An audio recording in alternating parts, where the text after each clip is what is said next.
Hey guys, Inder this side from 24 by 7 everything. Hope you all are doing great. We are again back with another video and this time it's on Samsung Galaxy F41. So in this particular video we'll be going to review the version 1 UI Core version 2.1. So let's begin with that. So on my phone screen you are able to view that One UI Core version is 2.1, which is again based on Android 10. A part of this kernel version is 4.14.113. Build number is QP18.190.711 and so on. And aside to that, the SE Linux status for this particular OS or theme or what I would say skin and so on is enforcing. And the last part from the software information part is related to Android security patch level, which is 1 September 2020. So basically, whenever you will be purchasing this phone, this particular phone will be shipped with the One UI Core version 2.0. And as soon as you will be connecting to internet, you will be getting a new update that is with the 2.1, which we'll be reviewing in this part. So after with this particular initial ROM version, or I would say OS version or software version related information, I will move to the another part.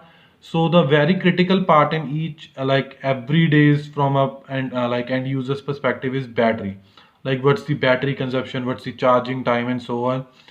The good thing is that this particular phone is shipped with the 6000 ampere battery, which is being along with 15-watt fast charging option and so on.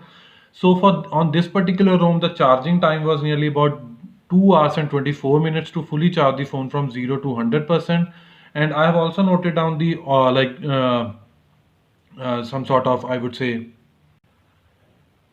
scale or like percent scale of charging and so on. So like from 0 to 25% it took nearly about 33 minutes, and then 25 to 50% it took nearly about next 36 minutes, and then 50 to 75 additional 34 minutes beside to earlier, and then for the last part, that is 75 to 100%, it took nearly about 41 minutes.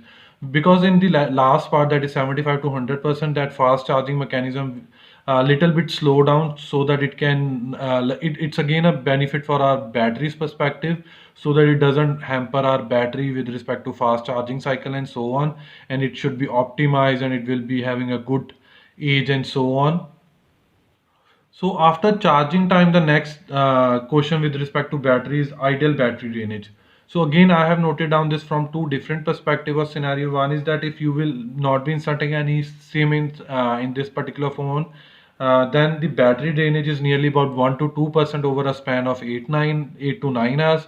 But whereas once you will be putting a SIM or either single SIM, dual SIM, then ideal battery drainage will be little bit increased to 1% more. So in that particular case, it will be 2 to 3%. So on an average, you can consider 1% in case of you haven't put any SIM, but if you have put any SIM, then it can be 2% and at most 3% over a span of 8 to 9 hours. Now let's focus on a gaming experience and battery consumption side by side. So for that, let me open Call of Duty.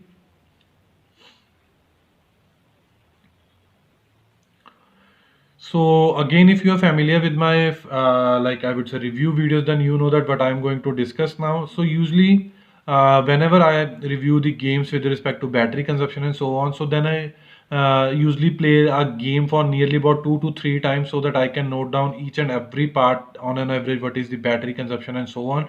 So again, for Call of Duty, I was using this as an high graphic quality and high frame rate, and aside to that, the overall battery consumption for a gameplay of one hour was nearly about 14 to 15%, which is somewhat better as compared to One UI 2.0. And apart to this, temperature readings were little bit, I would say, bad. I won't say bad, but little bit higher, because as soon as I started the gameplay, the temperature of my phone was 26 degree, and as soon as I completed the temperature, then it was nearly about 38 degree. And when you will be playing Call of Duty, then this half portion, or I would say 40% of your display will be little bit, you will feel heat or some sort of warmness and so on. And again, in the same part on the back side, in this particular part, you will see some sort of heat, or I would say overheated things and so on. And aside to that, there was no issue with respect to game lagging and so on. I would say gameplay was smooth and so on. Now let me open Free Fire, which is like most in demand after getting the PUBG ban and so on. So I was using these as in graphic settings which are shipped by default whenever you will be installing this game on your phone. So again, I have analyzed this for by playing 2 to 3 different times 1 hour of gameplay. So overall battery consumption, or I would say average battery consumption, was nearly about 7 to 8%. And aside to that, temperature was like, before starting the gameplay it was 29 degree, and as soon as I completed a 1 hour of gameplay, the temperature of my phone was 35 degree. So it is almost half as compared to battery consumption with respect to Call of Duty. So I think either Samsung has to optimize for the Call of Duty by coordinating with the Call of Duty developers and so on. So after batteries perspective analysis, now let's move to from the securities point of view. So we'll be going to biometric and security. So here, be it your PIN, pattern, password swipe, all are working absolutely fine. Aside to that, fingerprint scanner is also working fine, and face unlock too. Let me show you the demo of face unlock first. So you can see it has been unlocked. Let me do one more time. So it is quite fast. Let me do one more time. So this time it took like, so it is fast. So overall, there is no problem with the face unlocking. Now let me show you the demo of fingerprint scanner. So it is also quite fast. The main problem is that missing, I would say, haptic feedback is missing, that vibration related thing, because sometimes if you have like unable to pinpoint your finger properly to the fingerprint scanner, if that particular haptic feedback or vibration was present, then you will be able to know that okay, it's not like able to get my fingerprint properly, so I have to put it correctly and so on. So after biometric, again set of securities point of view, a minor customization for that, we will be going to lock screen, and in lock screen, first option that we will be going to discuss is secure lock setting. Here it will be asking you for your PIN, pattern, password, whatsoever you have set.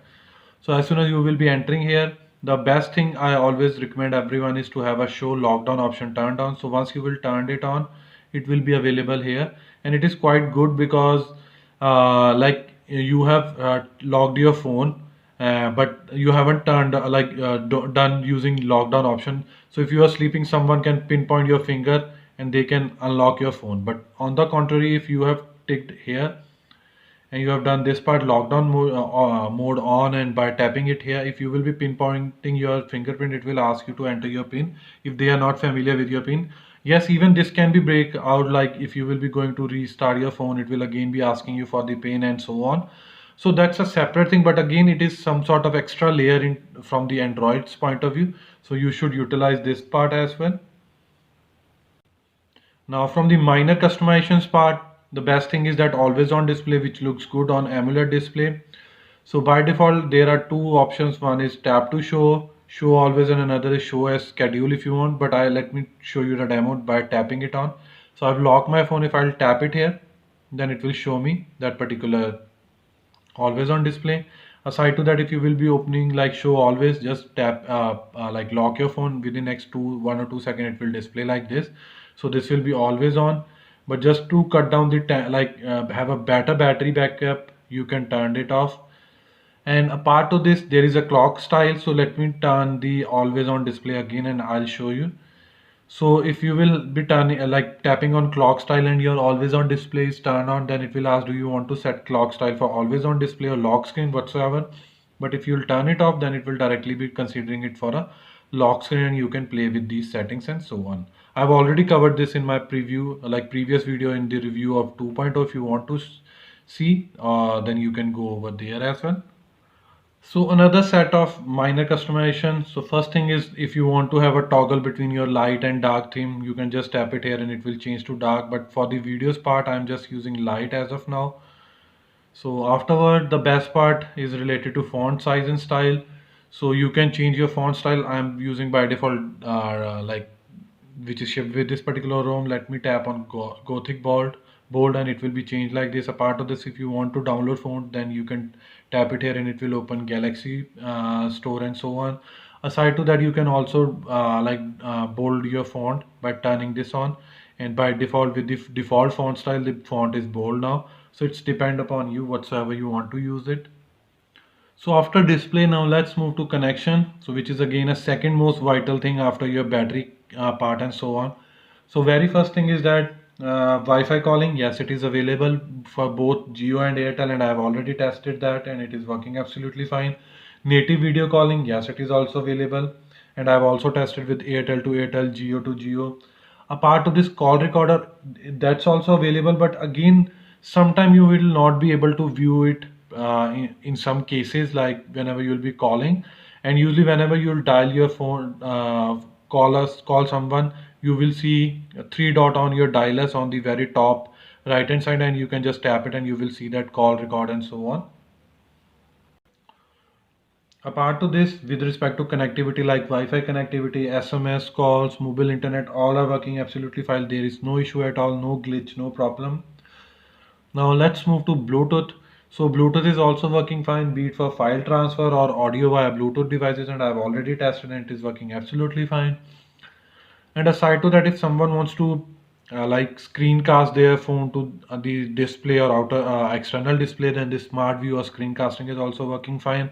I've already tested this on I would say two to three different laptops, and there is no glitch with that. So after connection, now let's move to the quick settings. So all the major, minor, simple, advanced, everything is being provided by Samsung for this particular phone, whatsoever is compatible. But I do see two new options in the quick setting. One is quick share for sharing your content, and another is live caption.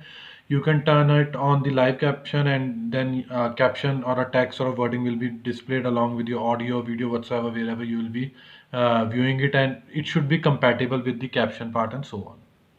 Now let's move to the another set of customization. So for that, it is home settings or home screen settings. So just tap it here. So firstly, I'll be going to shed some light on discover button. So by default, whenever you will be moving to your app drawer, you will see this discover button. If you want to hide this, just tap it here, home screen setting, and just turn it off, and afterward that particular discover link is being removed. Aside to this, this is a app section, which I have again like set explicitly apps button. So if I'll turn it off, then it will be removed from here. It's upon you, whichever setting you like, you can turn it on. And last setting in this particular section is hide app or hidden apps or protected apps. So just tap it here.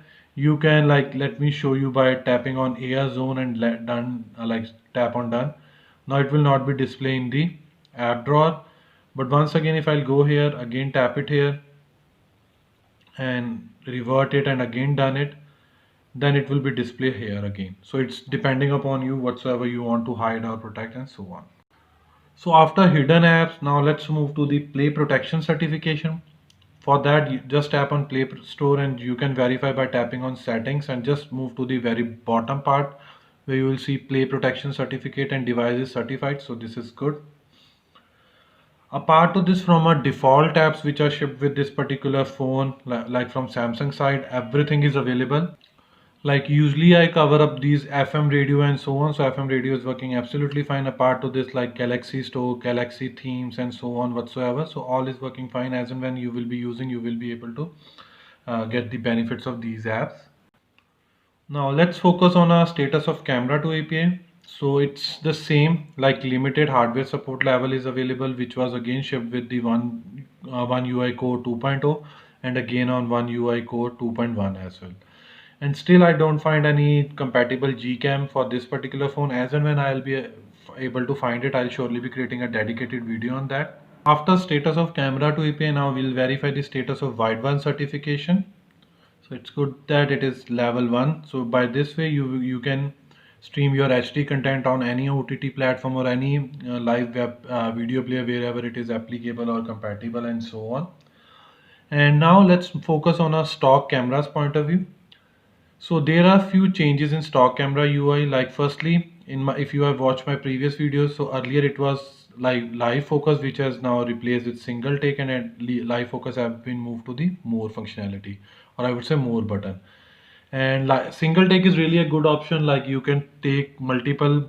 I would say you can have a multiple take of a single photo. Sometimes it creates a video, and sometimes numerous I would say pictures or images. So you can select your best take, and it can also optimize it for you, and you tell us that this is the best according to Bixby Vision or whatsoever algorithm they are using in the background. And aside to that, overall pix rendering process is also now a little bit improved. overall, like I have clicked few pics and I have seen improvement with respect to One UI 2.0 and so on. So after this, now let's focus on any new app being added or any new bloatware being added from 2.0 to 2.1. So as and when you will be upgrading from 2.0 to 2.1, you will see this particular AR Zone app which will be shipped. And this is a good app. I won't say this is a bloatware. If you are a person who likes to play with AR, I would say creatures and so on, or AR artifacts and so on, then you can use this AR Zone with respect to your camera, which is also built in here as well. So you can check those things as well. So now let's focus on a benchmark scores perspective. So for that, I'm just going to open Enter2 benchmarks first. So if you have viewed my last video, previous video with respect to review of version 2.0, then you will notice, you will be able to judge that, or I will say you will be able to notice that the overall, I would say Enter2 benchmark scores have been slightly increased by 1000 point. So at present it is 1,92,835 with respect to 1.2.0 it was 1,91,539. So nearly about 130, I would say 1,300. Apart to this, CPU is 60,137 on new version and it was earlier slightly minus 100 points. Then 48,794 on GPU, which is slightly decreased now as compared to previous one. Apart to this, memory management is increased in the new version with respect to older one, which was 44,000 and now it is 45,000. And if we'll view the UX part, so earlier it was 38550 and now on new version it is 3839. So this slightly change or a little bit decline or increment will always be there and usually depend upon your phone status, be it I would say battery temperature or maybe the heating generation or maybe battery status or other things as well. So now let's focus on an Enter2 benchmark score. So for that, I've already done it going to consider for the previously run scores and with respect to new scores. So the below on 22 were with the One UI 2.0 and 1st November with the 2.1. So on 2.0, it was having single core score as 331 and whereas on 2.1 it is having 339. On multi-core score, it was having 1301 on 2.0 and whereas 1323 on 2.1. Let me show you on a bigger scale as well. And aside to that, using computation engine, so using OpenCL API, the score was 1589 with the 2.0 and on 2.1 it is 1581, which is slightly, I would say, decline of 8 point. Using Vulkan API earlier with 2.0 the score was 1368. With respect to 2.1 it is 1366, again a decline of 2 point. I always consider this, like, I won't say that this is important, but like phone companies does make it as a benchmarks to sell their phone with respect to the other competitors and so on. So after benchmark scores, now the other part is related to RAM management or main memory management. For that, we can try a few games like maybe let me open Call of Duty to see. So it has opened from the very same screen where we have left while creating this particular video. Now let me open it for Free Fire. So again it has opened, but sometime I won't say that this will always be happening. So let's say if your Call of Duty is considering nearly about 2 to 3 GB RAM, and whereas you have opened very slight apps which will be like 4 to 5 app which will accumulated be using 3 apps like 3 GB RAM in total, then OS might flush Call of Duty from the main memory or RAM so that it can compensate those 4 to 5 other apps. So this is usually apart from the overall OS point of view, which we can't tackle from our side. So before I wrap up this particular video, now I'll be sharing my overall review score. So with respect to version 2.0, 2.1 is getting 95 out of 100 with respect to good battery charging time with the latest security patch level of 1st September 2020 and many other things like addition in single take in stock camera and so on. Hope you like this video. If you really like this video, kindly share this with your friends and family. And apart from this, please subscribe to our channel because this will surely motivate us and boost us to create more videos like this in the coming future. Finally, it's the time to sign off now. Bye for now. Thanks.